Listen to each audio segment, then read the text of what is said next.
Hello दोस्तों, स्वागत है आपका मेरे चैनल किताबें में। आइए शुरू करते हैं हमारी पुस्तक ठीक तुम्हारे पीछे का भाग 21, जिसको लिखा है शीमाना फौजी ने। चलिए शुरू करते हैं। गांव में रहते हुए मुझे एक स्वप्न ने एक दिन घेर लिया था। उस सपने में मुझे एक आदमी दिखा जिसकी शक्ल मेरे बाप से मिलती हुई थी। मैंने मेरे बाप की बहुत सी तस्वीरें देखी थी। उन सारी तस्वीरों में वह बहुत जवान दिखते थे, पर मेरे स्वप्न में वह वृद्ध थे, पहाड़ी वृद्ध। उनके चेहरे पर खिंची आड़ी तिरछी लकीरों में मुझे पीला द्रव बहता हुआ दिखता। फिर उन सपनों का तारतम्य बनने लगा। वह धीरे धीरे अपनी कहानी को आगे बढ़ाने लगे। मेरा वृद्ध पहाड़ी बाप मुझसे गुजारिश करने लगा कि कृपया मेरे चेहरे से यह पीलापन हटा दो। मैं उनके चेहरे को छूने से डरता। बहुत करीब जाकर देखा तो उनके चेहरों की लकीरों में मुझे पीला द्रव बहता हुआ नजर आया।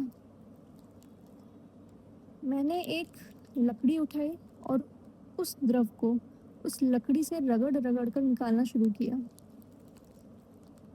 पीछे एक पीपल का पेड़ था। उसके पत्ते झड़कर अगल बगल गिर रहे थे।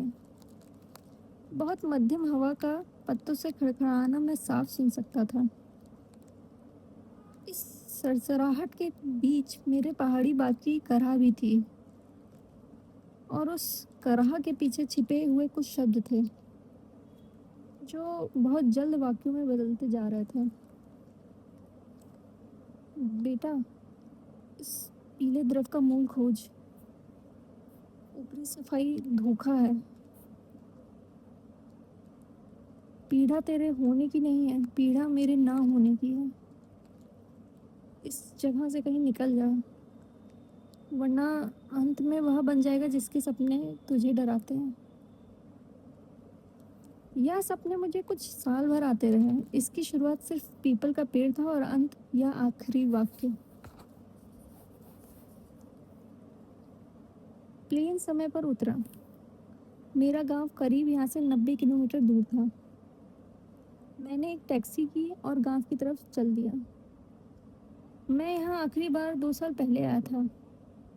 वह मेरी माँ से आखिरी मुलाकात थी, जो बहुत ही डरावनी थी। आज भी याद करता हूँ तो सिहर जाता हूँ। धीरे धीरे कदम कदम हमने बिखरी हुई सी कुछ चीज़ों को एकत्रित किया था और उसे घर कहना शुरू किया था। बहुत छोटी छोटी चीज़ों को लेकर हम खुश हो जाते और बिना वजह एक दूसरे से चिढ़ने लगते। तभी कुछ लोग घर आने लगे जिन्हें लेकर पहली बार मैंने भय महसूस किया। वह लोग दिन के उजाले में घर आते और माँ से हंस हंस कर बातें करते और रात के अंधेरों में खो जाते। यह वही समय था जब मुझे बार बार चाय बनानी पड़ती थी। तभी पहली बार मुझे एहसास हुआ था कि मेरी माँ बहुत खूबसूरत है।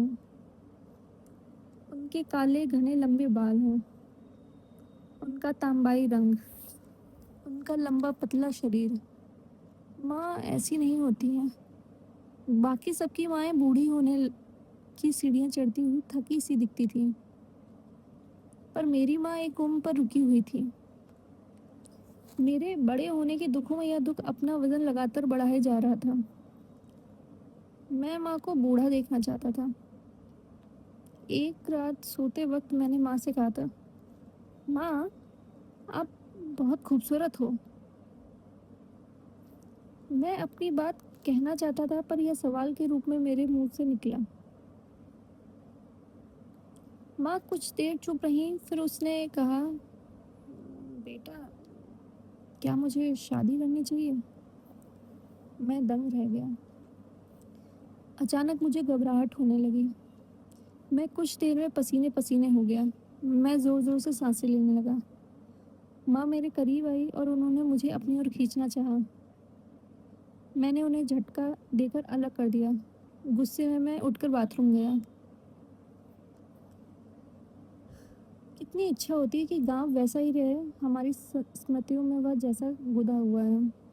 वहाँ कभी लोग बूढ़े ना हों, कभी हमारी ची हुई पगडंडियों पर हमारे ना होने की दामन ना बिछ जाए। जैसे ही मेरी टैक्सी गांव की सरहद में घुसी, मुझे मेरा शरीर भारी लगने लगा। मैंने अपनी शर्ट के कुछ बटन खोल दिया। यार सुनो, ज़रा एसी चालू कर दो। साहब वो चालू है।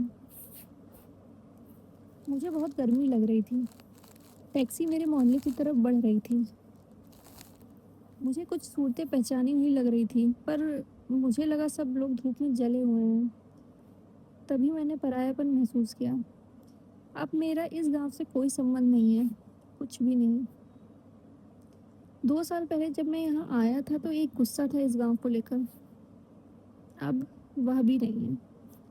मैंने कहीं भी अपनी टैक्सी नहीं रोकी, मैं सीधा अपने घर की तरफ बढ़ा। माँ और मेरे संबंध में मेरा लिखा हुआ एक रक्त की तरह काम करता था, जिसका संचार बहुत समय तक लगातार बना रहा। मैं शहर आ गया था। माँ से बहुत कहा कि चलो यहाँ क्या रखा है, मेरे साथ रहना, पर वह नहीं मानी। कहने लगी, मेरी सारी उम्र यहीं कटी है, तू आते रहना और मैं भी आती रहूँगी। फिर तेरा पढ़ा लिखूँगी तो तू पास ही रह गया। माँ मेरे साथ नहीं आई। कई साल बीत गए। बीच बीच में वह आती रहती, फिर उन्हें गांव वापस जाने की जल्दी लग जाती। मेरा जाना बहुत कम होता था। इसी बीच मेरा पहला कहानी संकलन कहा छपा। उस समय माँ मेरे साथ थी। बहुत खुशी थी उन्हें इस बात की। हम दोनों उस रात बाहर खाने गए थे। खाने के बीच यही उन्होंने कहा, तुझसे एक बात कहनी है। बोलो माँ। तुम सोनी जी को जानते हो ना? हाँ, वह वकील थे ना। सोनी जी वकील थे, सब्जी बाजार के पास कहीं रहते थे। अब मुझे ठीक से याद नहीं है। उनका एक लड़का था जो मेरे से बड़ा था। उससे मेरी कभी नहीं बनी। हम हमेशा आपस में लड़ लेते थे। उसके कारण मैं सोनी जी को भी बहुत पसंद नहीं करता था। हाँ, वही वकील। या कहते ही माँ चुप हो गए। क्या हुआ उन्हें? नहीं, उन्हें कुछ भी नहीं हुआ है। वह मेरे साथ रहना चाहते हैं। क्या मतलब? उनका तो अपना घर है ना। वह तो मैं कुछ आगे बोल पाता इससे पहले मैंने माँ का चेहरा पढ़ लिया, जिस पर उस रात की छाया थी जब उन्होंने कहा था कि बेटा क्या मुझे शादी करनी चाहिए। मैं डर गया, कहीं यह वही बात तो नहीं है।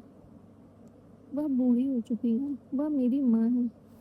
पिताजी मेरे सपने में आते हैं, भले ही मैंने उन्हें कभी देखा नहीं है, पर मैं जानता हूँ मेरी माँ कौन है और मेरे पिताजी कौन है। पता नहीं क्या क्या मेरे दिमाग में उबलने लगा। फिर मुझसे कुछ भी नहीं हुआ। मैं पसीने पसीने था। माँ बहुत देर तक मुझे कुछ कुछ समझाती रही, पर मैं कुछ भी सुन नहीं पा रहा था। तो दोस्तों, ये था हमारा भाग 21। कल इसी को आगे बढ़ाते हुए भाग 22 के साथ आपको मिलते हैं। उम्मीद है आपको कहानी पसंद आ रही हो, और अभी तक अगर आपने इसके पहले के भाग नहीं सुने हैं तो प्लीज़ उनको सुनिए, और पसंद आने पर लाइक और सब्सक्राइब करिए। Thank you.